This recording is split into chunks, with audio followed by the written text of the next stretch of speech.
Nosotros basamos la estrategia en varios aspectos que han explicado aquí los técnicos, en la asistencia a ferias, en la promoción y en el apoyo técnico. Digamos que esas serían las tres patas en las que se basa nuestra estrategia, teniendo claro que las competencias en materia turística están en la Generalitat y a las diputaciones lo que nos cabe es la promoción y ayudar a que cada municipio, a que cada marca turística de cada municipio pues pueda participar de esa promoción, que al final es lo que buscamos.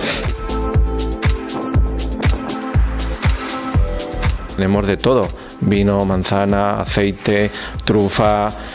miel. Tenemos un producto que se hace aquí de una calidad impresionante y se puede comprar, disfrutar, y eso da sobre todo un producto valorado al turismo porque tiene su producto autóctono y es el que da el valor del territorio.